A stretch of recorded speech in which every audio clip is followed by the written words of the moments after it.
All right. I'm Watt. I'm Catfish. And you're here listening to Bible Talk. Take two for three. Yeah, get you another Let me have another drink. Cheers. Cheers, brother. Cheers, LB. Yeah. Hang on. I got to get me one more. It'll loosen me up. Nancy, do you want anything? No, I'm fine, You man. want Dr. Pepper? No, I've still got about half this one left. Lex, you want Dr. Pepper? No, I'm all right. Thank you, buddy. Okay. Good, because that helps keep the sodium in there. Man. Helps you retain water. I have a hard enough time keeping from coughing back here. If I get a Dr. Pepper, I'll start burping and everything. I have to go outside. Better not. Okay, so we can start any time. It's rolling. I'll edit all this stuff out. It's no big deal. All Yeah, I gotta do is bet you fun. will. Well, I might keep some of it. I'll always keep it. I might not upload it, but we'll have a blooper reel Hey. at the end. Yeah, Definitely. we went to school for this, you know. You went to school? Yeah. Can't tell. I came close. They had them back in those days. Yeah, Channel 6, they were wanting me to come to work for them, but I was working at Otasco, and I was, hell no, Oh, you busy. I'm lying. Okay, you ready? Yeah. You kick it off this time, Dan. Hey, you're here. Oh, okay. Yeah, look at that Orson Welles I showed you the other day, Wayne. Huh? That Orson Welles I showed you the other day, commercial. Hey. You're right. Hey. Oh no. Hey. I tried not to laugh, but I had. Oh, hell. Oh, You know, this is really going to show when he puts it on there. Okay, folks, welcome back to the Watt and Catfish Show. This is my partner. What? I'm Catfish, and we're already having a good time tonight. So, Yes, we are. y'all just sit back, pop your beer, roll you a fat one, whatever Hey. whatever it takes to loosen you up. You know, Hey. a good shot of vodka. You might try one of these Marshall Grand Lake beers. I think that's Shameless where plug. where the money people go. I think they drink this stuff, but it's pretty good. Made in Tulsa. So Oklahoma beer. anyway, as you can see, we're going to talk about Black Oak, Arkansas. This is their first album. This is what, 1970, I believe. I think so. Gosh, I think the first time I heard this album, I was at, I'll say his name, Henry Brixey's house, apartment.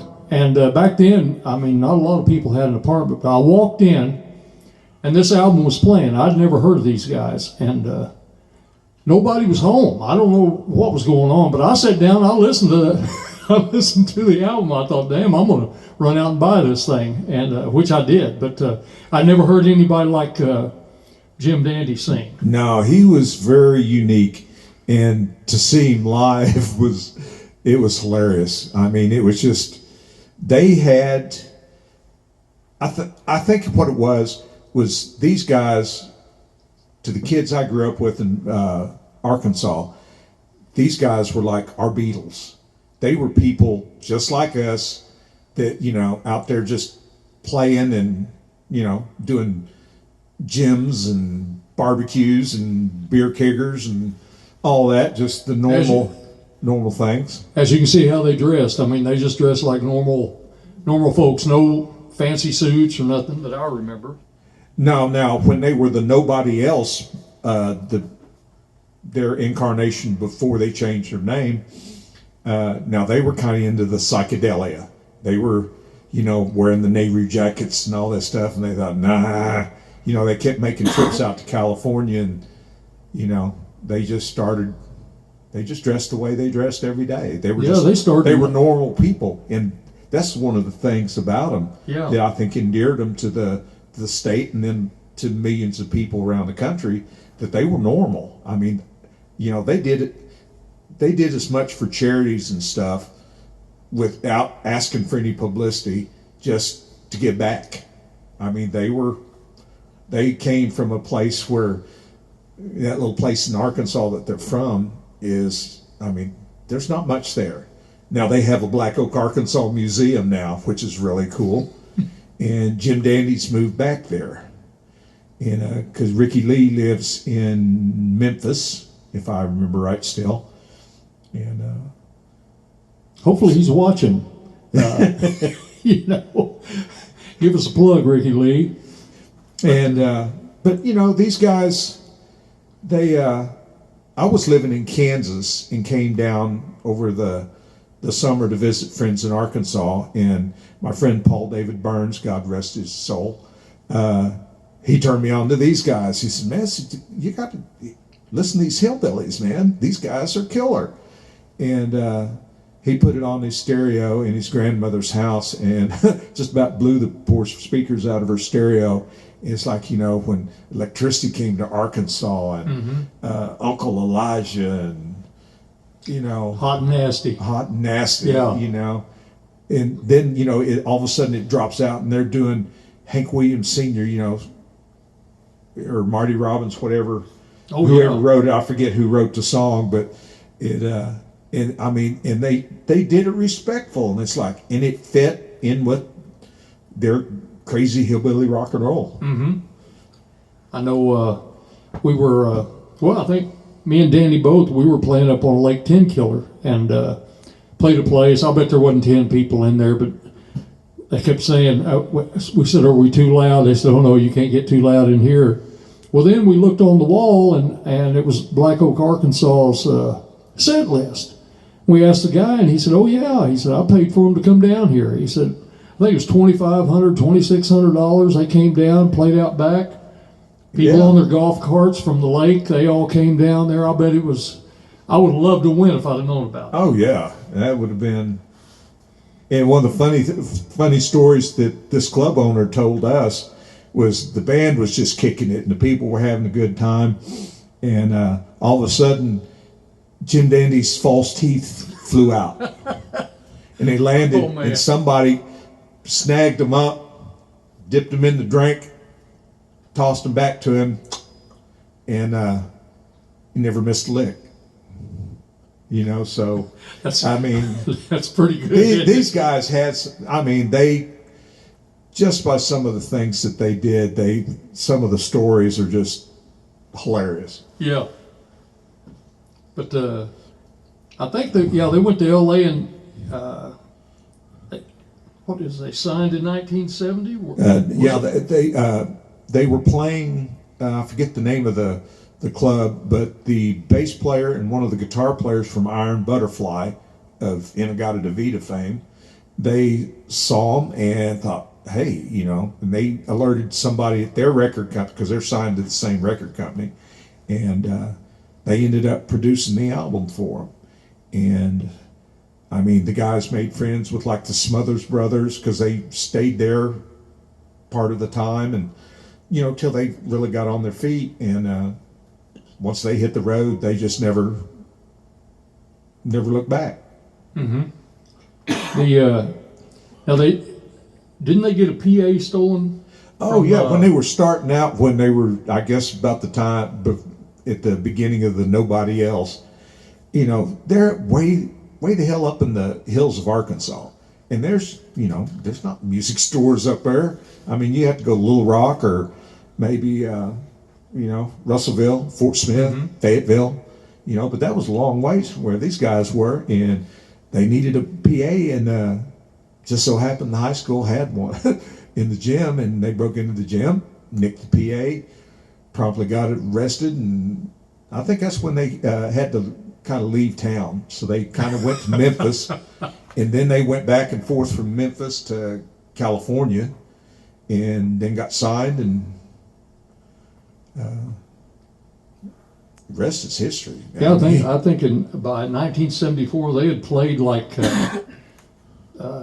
Arrowhead Stadium in Kansas City. They were playing like 300 shows a year sometimes. Charlotte Motor Speedway, even the Royal Albert Hall in London. Yeah. You know, they were There's a hitting it pretty DVD good. of that,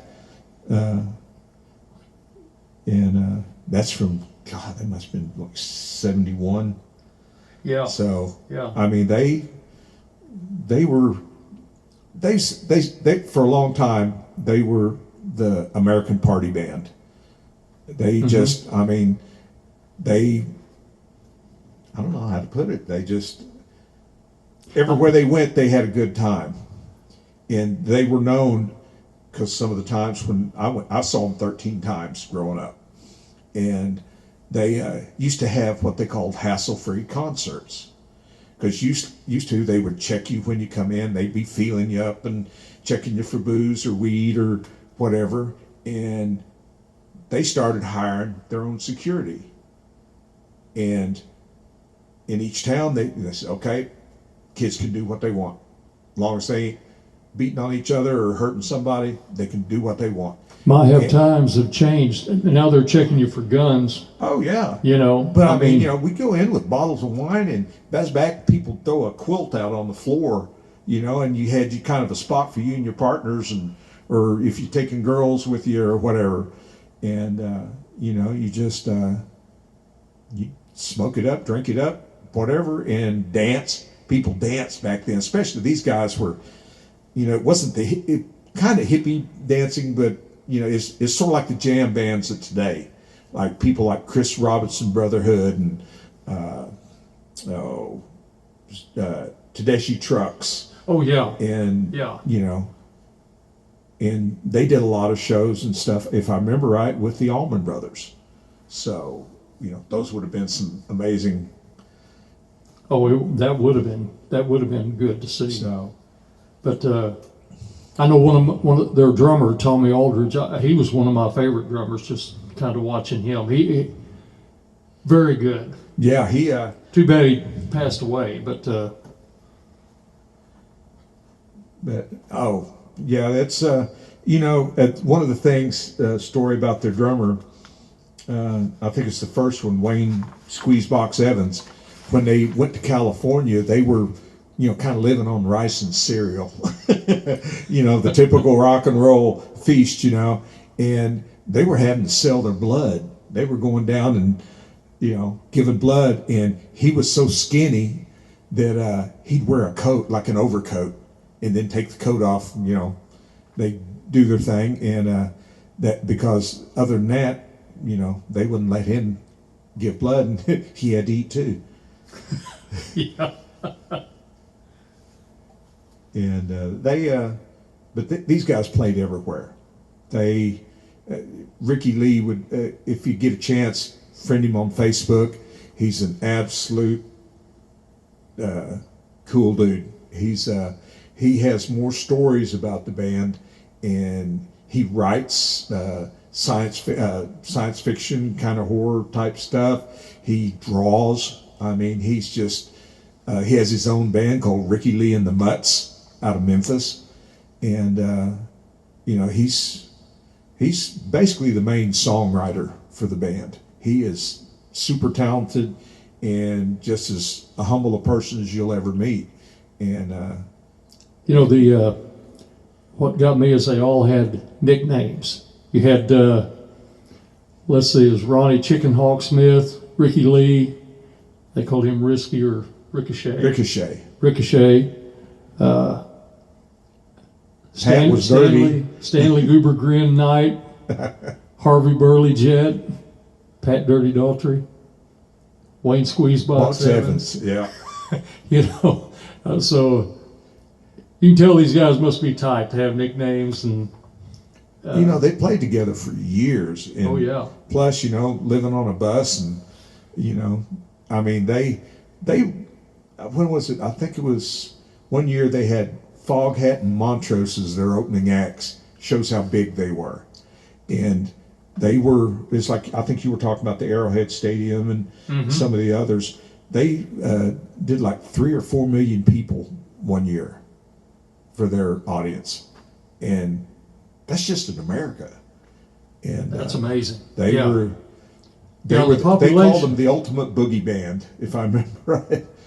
Yeah, the population wasn't as big as what it is back as what it is now. No, back then. And I know here in Tulsa, we were just a little city. It was you were lucky to get some of the concerts here. You know, Yeah. I mean, now you get a lot at the Cain's Ballroom. A lot of people might come through, but there'd be several weeks go by. You know, there wouldn't be anybody come to town, and now there's casinos or people coming all the time before the virus. Yeah. And it's just funny how things change. ZZ Top, I think they came once. They didn't come again to Tulsa until they came in the 70s. And then they did not come back till like 1980.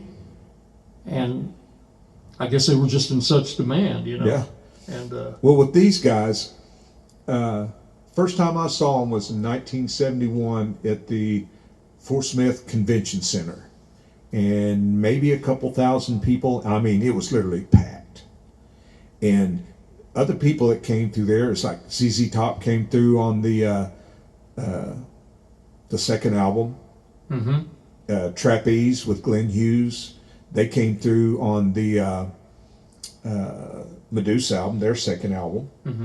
And it was just one of these small entry level kind of deals where these bands could get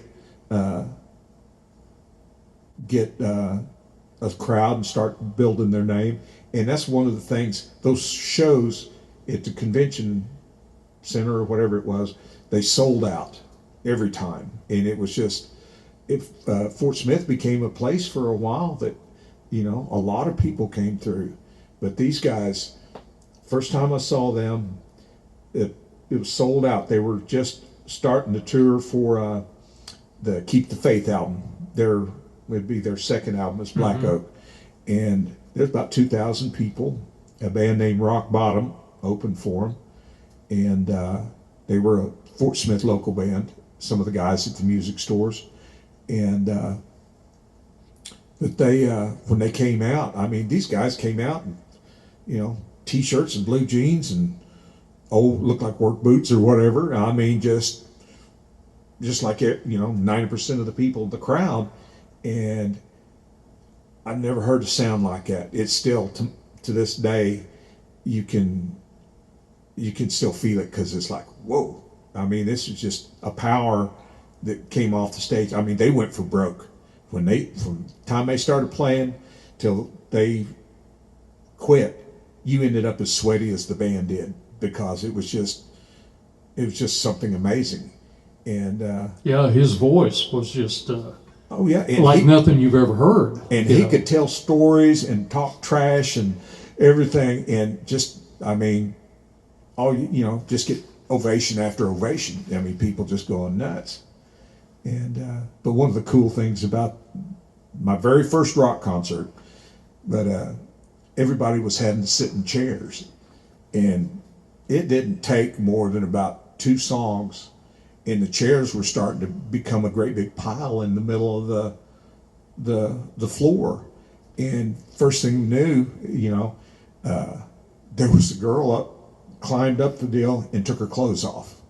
You know, we're a bunch of 15, 16-year-old kids going, they could do that at these concerts? We got to go. You know? And Yeah, it sounds like you were always in the right place at the right time. Yeah, I mean, it was just like, we were like, you know, you'd watch the band, and this girl would be dancing up on top of these stacked up folding chairs, and it's like, we got to do this more often. And that was kind of, I mean, after that, I remember went to see Trapeze, went to see, I didn't get to see ZZ Top back then, but, you know, all these mid-level bands would come through. And I think my first show I remember actually having to pay for was Rare Earth. And I'll never forget it. Of course, the styles back then were different, but my mom made me like a V-neck. I want to say it's like a Cuban shirt. It had these big puffy sleeves, you know, and I probably stood out pretty good, you know. But it was a really great show. Those guys. The drummer, he was the guy that was up front. The other guys were kind of on the side. But oh yeah. But yeah, a few dollars for a show, and even out at Mohawk Park, you could go out there on a Sunday, nothing but hot rods, muscle cars, just everybody from different schools. And we had a group called Smith that had a big hit called Baby With You. They set up out there under a tree and played. We seen Gary Lewis and Playboys. They set up out there on a trailer. I mean, it was different back then. You know, I don't think it was about the money. It was just they were out having a good time. You know, and even the grassroots, I think they showed up out there and played one time. That's one of the things about this band. You can tell when a band isn't having a good time. I've seen it so many times. Mm-hmm. Hell, I've seen Van Halen when they were just like, it's like, man, are they going to be able to finish a show without killing each other? You know, I mean, and a lot of other bands. I mean, I saw Crocus one time, and I think their singer shoved the bass player, who would end up playing in a later version of Black Oak, shoved him. Ended up, the guy broke his ankle, but he sat on the drum riser and finished the show. And this guy named Andy Tanis, and it was like, whoa. That's a tough son of a gun right there. Yeah. But these guys, I mean, it's just there was a sense of community, especially like when Jim Dandy do his deal. Well, I walked through the halls of karma. I shook hands with both the devil and God. They turned my inside to see where my energies had gone. I walked them both all through my life. I respected them, reflected them both. But the sympathy of God as he looked at my life, and the devil as he spoke, Lord have mercy on my soul. And that would just literally, people would go nuts. It's like he was doing this preacher thing, and all of a sudden the congregation says, hell yes. Yeah. And you know, you just, and no two shows were ever the same. I saw them once. They had REO Speedwagon on their like third tour when they were still a rock and roll band, and they opened for them, and it was on December the 6th, and it was it had to have been 1973. And when they did, I think it was Electricity Came to Arkansas, all of a sudden, it's like, thought the power had gone out because the stage went dark. And the first thing you know, there was a single spotlight, and all the 6 guys in the band were around a microphone, and they did a 6-part harmony of Silent Night,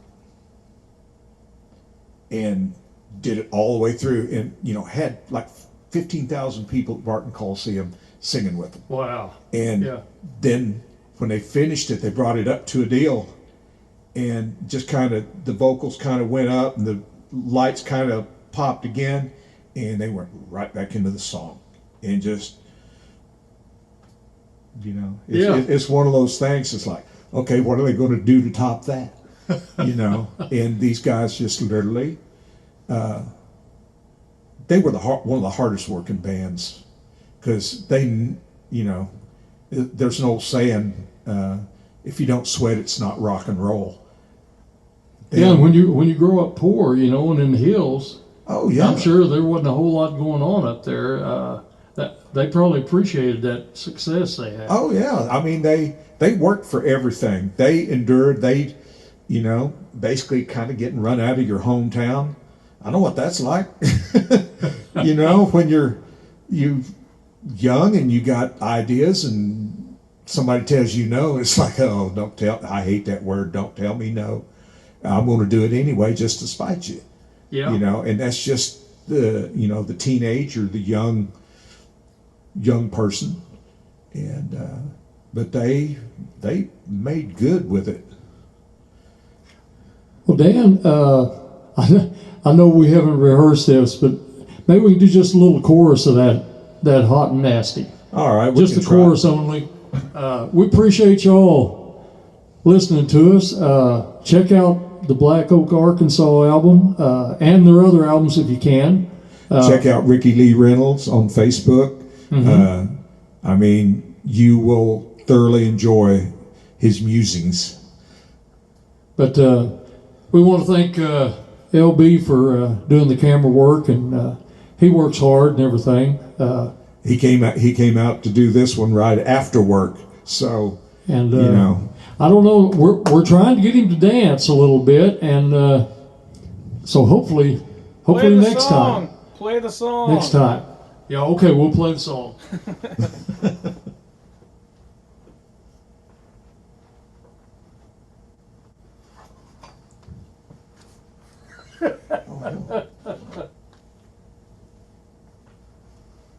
Who's that on your guitar strap?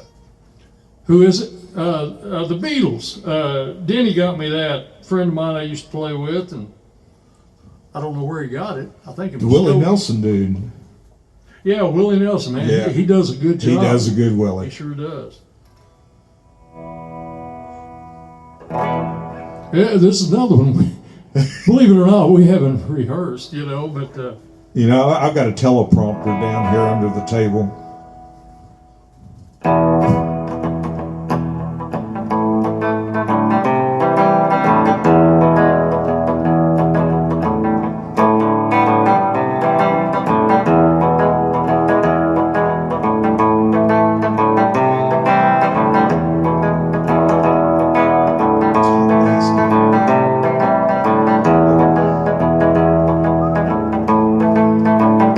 oh man, Go ahead.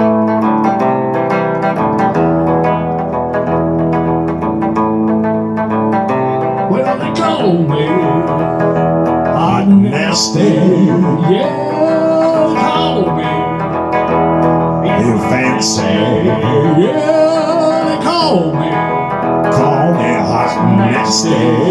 Yeah, That's so fancy. yeah.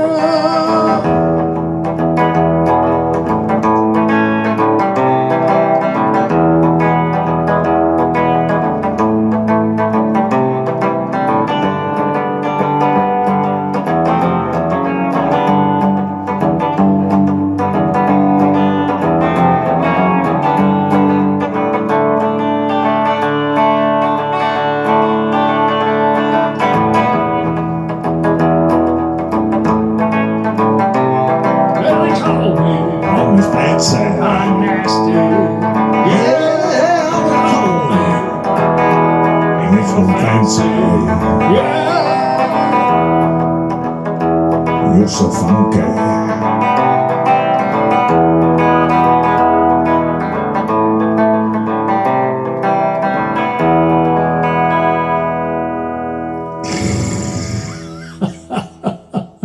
Hey, we appreciate you all watching. I'm Watt, I'm Catfish. and we got LB on the camera. Appreciate everybody that checks out the website. We'll see you next time. God bless you. Have fun.